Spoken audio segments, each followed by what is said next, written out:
இருக்காது. அவரு ஃபர்ஸ்ட்டு ஒரு ஆப்ஷன் ஒண்ணு இருந்தப்போ, இது அடுத்த நாளே இது சொன்னாரு. சொன்னோனே, "சார் சூப்பர்ன்னு. முருகதாஸ் சார்ட்ட இருக்கு சார். நான் போயிட்டு ஒரு 2 டேஸ் டைம் குடுங்க" அப்டின்னாரு. பட் நெக்ஸ்ட் அதுக்கடுத்த நாளே வந்து, "சார் குடுத்துட்டாரு சார்" அப்டின்னாரு. ஸோ அது ஒரு ரெஸ்பான்சிபிளாவும் இருந்தது. பட் இந்த கதையோட அந்த 2 கேரக்டர்ஸ்க்கான ஒரு ஒரு ஸ்ட்ராங்கான டைட்டிலா எனக்கு தோணுச்சு. ஐ அம் ரியலி ஹேப்பி தட் இந்த டைட்டில் இந்த படத்துக்கு அமைஞ்சது. இல்ல யாரு கூப்பிட்டாலும் நடிக்கிறேன்னு இல்ல. பட் என்ன எக்ஸைட் பண்ணணும் பிரதர். ஒரு நடிகன்னா ஒரு கேரக்டர் வந்து அத எக்ஸைட் பண்ணணும். ஆ அப்படி எக்ஸைட் பண்ண கேரக்டர் தான் என்னை அறிந்தால். அப்படி எக்ஸைட் பண்ணி பண்ணுன ஒரு நபர் தான் தனுஷ். இவங்க 2 பேருக்கும் தான் அந்த இது நான் தமிழ்ல பண்ணேன். ஒரு வித்தியாசமா ஒண்ணு பண்ணலாம். ஏன்னா because Dhanush brother as a director எனக்கு ரொம்ப பிடித்த ஒரு மனிதரா இருந்தாரு. ஏன்னா பிகாஸ் 2 படங்களுமே அவரோட வொர்க் எனக்கு பிடிச்சிருந்துச்சு. So I wanted to do and that's how. But rest I think நெறைய விஷயங்கள் இங்க பண்ண வேண்டியது இருக்குல்ல. ஸோ அதுதான் பண்ணிட்டு இருக்கேன்.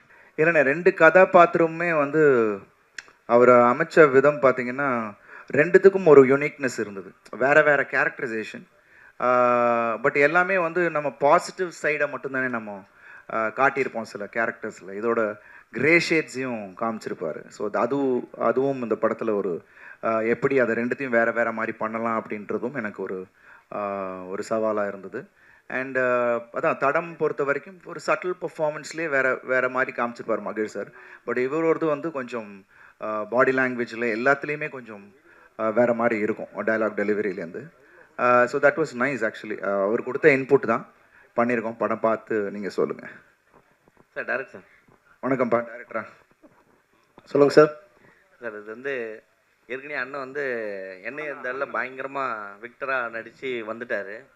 ஸோ தலை அப்படின்னு வரும்போது டைட்டிலு ரெட்டை தலை அப்படின்னும் போது முதல்ல உங்களுக்கு தோணுது அருண் விஜய் அவர்களா இல்லை வேற ஏதாவது ஆப்ஷன் இருந்ததா? ஏன்னா இல்லை, அது ஃப்ராங்காக சொல்லிடுறேன். கதை எழுதும்போது எப்படின்னா அடுத்து 15 நிமிஷத்துக்கு ஒரு இன்ட்ரோல் பிளாக் வரணும்.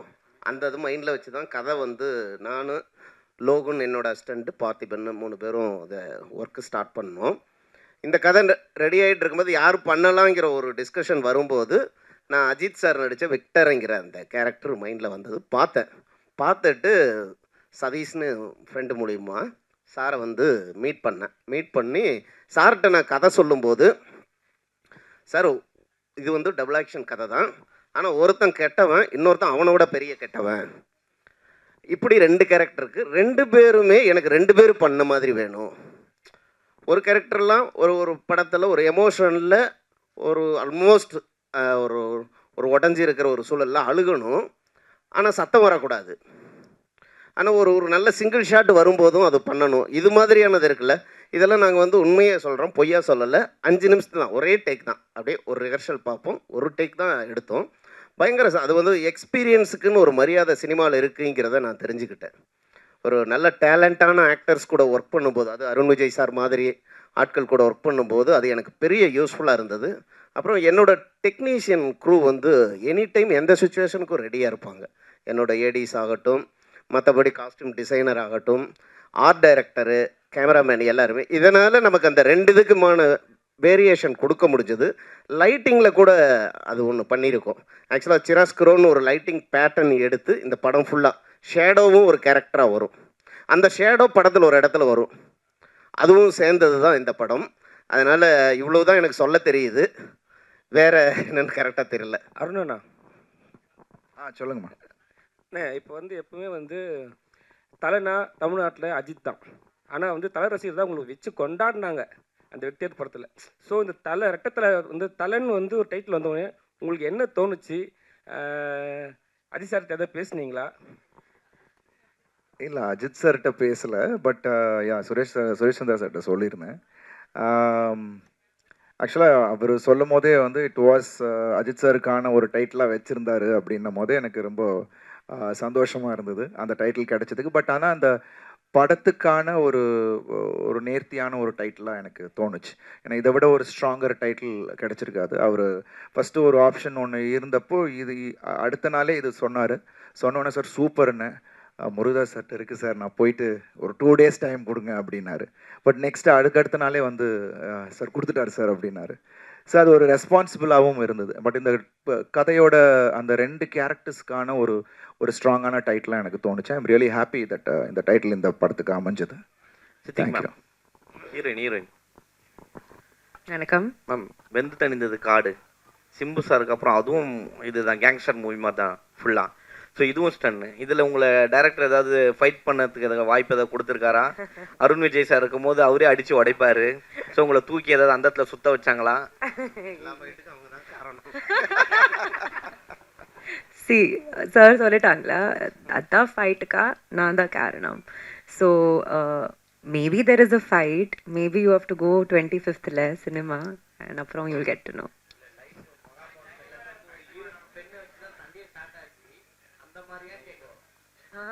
அந்த மாதிரி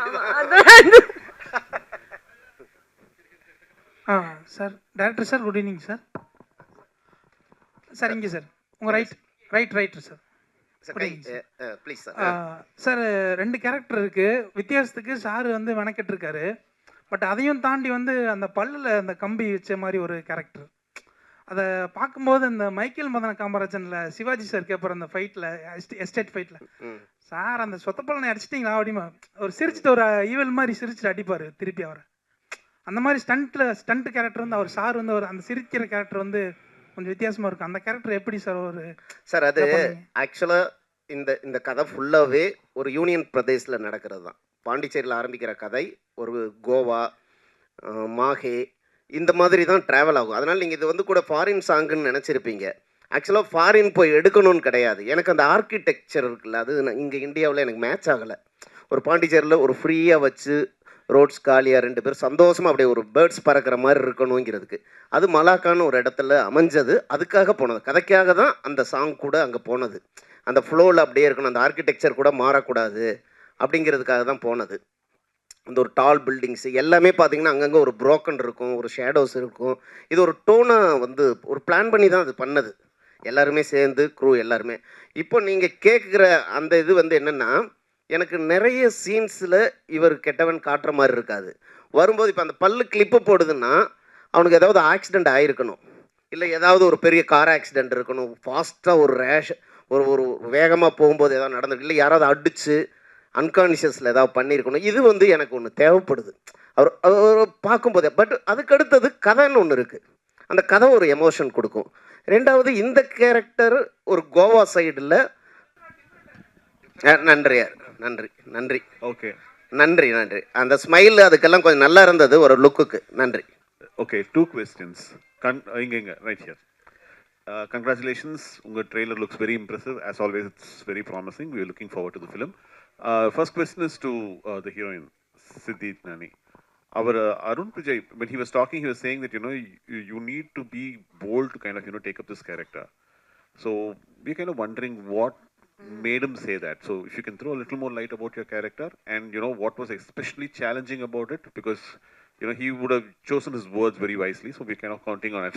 So we want to know what is difficult about this particular character, why you chose to accept it. You've actually got on the right exact words. See, the character, like I said in my speech also, I like playing characters that are serving a purpose in a film. Be it Vendu Thanindadu Kaadu, even though VTKல என்னோட screen space ரொம்ப கம்மியான இருக்கு, but there was a purpose that she was putting in the film. Similarly with Kader Basha, there was an entire Kader Basha also, there was an entire story revolving around the female protagonist. And the Mari Rettatalale, when Thiru sir came and narrated the script to me, I was sold on the idea that this story is revolving around Andre. That is my character's name. The lens that people can go for love. And does that love come back at the end? Maybe sometimes it does, maybe sometimes it doesn't. And that's what the film is all about. So I think on 25th you'll get to know. In that case, I'll ask the next question to the director. Sir, in the படத்துக்கு கதை வந்து what inspired you to write this story? What was the inspiration behind the whole thing? Is it an imaginary thing? Was there a real life incident? இல்லை imagine கிடையாது. இது ஒரு inspire ஆனது தான். நான் ஷேக்ஸ்பியரோட மெக்பத்தில் இருந்து தான் இந்த ஸ்டோரி எடுத்துக்கிட்டேன். அதில் வந்து அதோட தீம் அப்படியே இதில் இருக்கும். Ruthless ambition leads to its own destruction ஒன்று இருக்கும். அதாவது முறைகேடான லட்சியம் உங்களை தவறான ஒரு பாதைக்கு கொண்டு போய் நிறுத்தும் அப்படின்னு இருக்கும். இது வந்து ஒரு நாயர் ஜானரில் செட் ஆகிற ஒரு விஷயம். இதை பார்க்கும்போது உங்களுக்கு வந்து ஆகா சூப்பர்னு ஒரு எக்ஸ்பீரியன்ஸ் எடுத்துகிட்டு போக முடியாது. நல்ல வேலைடா ஏதோ சந்தர்ப்பம் கிடைக்குதுன்னு நம்மளும் எதுவும் தப்பு பண்ணலை அப்படின்னு ஒரு ஃபீல் கொடுக்கும். ஒரு லெசன் இந்த மாதிரி தான். நல்ல வேலை நம்ம இப்போ சேஃபாக இருக்கோம், தப்புன்னு யாருமே பார்க்கலன்னு யாரும் எந்த விஷயத்தையும் பண்ணிடக்கூடாது அப்படிங்கிற ஒரு பயத்தையும் ஒரு உணர்வையும் கொடுக்கும். அதுதான் வந்து ஆக்சுவலாக ஷேக்ஸ்பியர்கிட்டருந்து எடுத்துக்கிட்டது. ஒரு ஷார்ட் ஸ்டோரி மட்டும் ஹெமிங்வேட்டிருந்து கொஞ்சம் உருவிட்டேன், அவ்வளோதான். Hello mister Arun Vijay. Hi ma'am. Hello. Actually எனக்கு ஒரு சின்ன டவுட்டு. அந்த 2 கேரக்டருக்கும் நடுவில் வெயிட் டிஃப்ரென்ஸே இருக்கா? யா, ஆக்சுவலாக வணங்கான் முடிச்சுட்டு வி ஸ்டார்டட். அதில் ஐ வாஸ் இந்த ப்ராசஸ் ஆஃப் லூசிங் வெயிட். ஏன்னா வணங்கானில் விடின் ஒர்க் அவுட் இல்லையா. ஸோ அப்போது சார்ட்ட சொன்னேன், சார் நம்ம இது பண்ணிவிட்டு நம்ம போயிடலாம் அப்படின்னும் போது, இல்லை சார் ஒரு கேரக்டருக்கு நம்ம கொஞ்சம் அந்த ஒரு இது இருக்கட்டும் சார் அப்படின்னாரு. So we made use of it. And போகிற டைமில் பிகாஸ் அதை நீங்கள் பார்க்கும்போது தெரியும், அந்த அடுத்த கேரக்டர் வரும்போது I would have shed it weight. நல்லாவே வந்து எஸ் அது அந்த மாதிரி தான் வி பிளான்ட் இட் அவுட். எப்படி சேஞ்ச் பண்ணிக்கிட்டீங்க? அந்த வணங்கான்ல இருந்து ஆக்சுவலி பாலா சார் படம் பண்ணாலே அதுலயே வந்து சில ஹீரோஸ் வந்து ஸ்டாண்ட் ஆயிடுவாங்க. ஸோ அதுல இருந்து எப்படி நீங்க வெளியே இல்லை அதுதான் இப்போ நான் தான் சொன்னேனே, இப்போ இட் டுக் மீ ஒரு 2-3 months ஆச்சு வெளியில் வர்றதுக்கே அந்த கேரக்டர்லேருந்து. அதுதான் நான் முன்னாடியே சொல்லிட்டேன் திருவிட்டேன், சார் இந்த மாதிரி ஏதாவது அந்த ரிசம்பிளன்ஸ் இருந்துச்சுன்னா சொல்லிவிடுங்க, பிகாஸ் என்னை அறியாமல் சில சம்டைம்ஸ் இருக்கும், அதை மட்டும் பார்த்துக்குங்க அப்படின்னு. அது ரொம்ப கேர்ஃபுல்லாக வாட்ச் பண்ணி ஏதாவது ஒரு இடம் இருந்துச்சுன்னா ஹீ வுட் ஹவ் டோல்ட், நான் அதை கரெக்ட் பண்ணிக்கிட்டேன். And that's how it was. And very well written screen பிளேயாக எனக்கு ரொம்ப பிடிச்சிருந்துச்சு. And it was wonderful working. ஒரு ஜாலியாக ஒர்க் பண்ணோம், நைட் அண்ட் டே போட்டு அடித்தார்.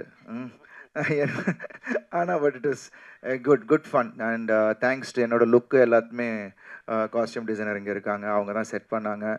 அண்ட் டிஜு எல்லாருமே I think every once effort தான் அந்த நீங்கள் பார்க்குற அந்த கேரக்டர் டிஃப்ரென்சியேஷன் கொடுக்க முடிஞ்சது. டு சித்தி ஆக்சுவலி இந்த போல் கேரக்டர் சின்ன கிரே ஷேட் இதெல்லாம் வந்துருச்சு அப்படின்னாவே ஆட்டோமேட்டிக்காக அடுத்து வந்து ஹீரோயின் பேஸ்டு மூவிஸ்லாம் கதவை தட்ட ஆரம்பிச்சிடும். Are you ready? I've already started. வந்து எந்த இடத்துலையுமே வந்து உங்க ஹீரோன்னு சொல்லவே இல்லை. கெட்டவன் கதை சொல்லும்போது அதான் சொன்னாரா, இல்லை வந்து யாராக இருந்தாலும் ஒரு ஹீரோட்ட போகும்போது ஹீரோ ஸ்டோரி தான் சொல்லுவாங்க. எந்த இடத்துலையுமே உங்களை வந்து ஹீரோன்னு சொல்லவே இல்லை. ஏன், எதனால? அப்படிலாம் கிடையாது. அதாவது அந்த ஷேடு இப்போ எல்லாருக்குள்ளேயும் ஒரு கிரே ஷேட் இருக்கும் இல்லையா, அதை நம்ம மறைச்சிட்டு தான் இருப்போம். எல்லாருமே சில விஷயங்கள் வந்து நம்மளே கண்ட்ரோல் பண்ணி அது வந்து நம்ம இது லெவல் தான் 10%, 5%, 50% அது எல்லாமே. ஒரு கட்டத்தில் ரெண்டுத்துக்குமே அந்த ஒரு 90% வந்ததுன்னா என்ன அப்படின்ற ஒரு விஷயம் இருக்குது. பட் ஒரு கேரக்டர் யாருமே கெட்டவங்க கிடையாதுங்க. நான் கிரேன்னா ஃபுல்லாக அந்த மாதிரி இருக்காது படம். ஏன்னா அவனுக்குன்னு ஒரு லவ் இருக்குது, அதுக்காக அவன் எவ்வளோ தூரம் போகிறான் அப்படின்றது எல்லாமே படத்தில் இருக்குது. ஒரு சர்ப்ரைஸ் இருக்குது படத்தில் டுவர்ட்ஸ் த கிளைமேக்ஸ். அதுக்கு ஒரு மெனக்கடல் பண்ணியிருக்கோம். நான் சொன்னேன்ல, கிளைமேக்ஸ் ஃபைட்டாக இருக்கட்டும், அந்த ப்ரீ கிளைமேக்ஸில் ஒரு திருப்பி ஒரு ட்விஸ்ட் ஒன்று வச்சுருக்காரு. I think that audience they can look forward for that. நிச்சயமாக எல்லாரையுமே எக்ஸைட் பண்ணுவோம் அந்த ஒரு twist. Overall it is a wonderful experience. Arun, ஆக்சுவலாக நீங்கள் ஹீரோவும் கன்வே பண்ணுறீங்க, ஹீரோவும் நடிக்கிறீங்க, விஜய் சேதுபதி மாதிரி பல கேரக்டர் பல பெரிய ஹீரோ கூடயும் போகிறீங்க. இதை எப்படி நீங்கள் மெயின்டைன் பண்ணுறீங்க? ஏன்னா ஒரு ஹீரோனா நான் அடுத்த கட்டத்துக்கு போகணும், மாஸ் ஆகணும் அப்படின்னு நினைப்பாங்க. பட் ஆனால் நீங்கள் யார் கூப்பிட்டாலும் நான் நடிக்கிறேன் அப்படின்னு அடுத்த கட்டத்துக்கும் போகிறீங்க. இதை எப்படி? இல்லை, யார் கூப்பிட்டாலும் நடிக்கிறேன்னு இல்லை, பட் என்னை எக்ஸைட் பண்ணணும் பிரதர். ஒரு நடிகன்னா ஒரு கேரக்டர் வந்து அதை எக்ஸைட் பண்ணணும். அப்படி எக்ஸைட் பண்ண கேரக்டர் தான் என்னை இருந்தால். அப்படி எக்ஸைட் பண்ணி பண்ணின ஒரு நபர் தான் தனுஷ்.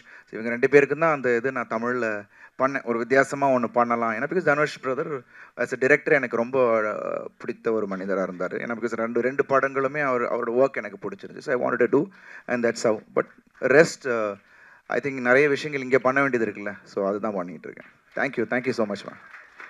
Thank you guys. தேங்க்யூ. ரொம்ப நன்றி.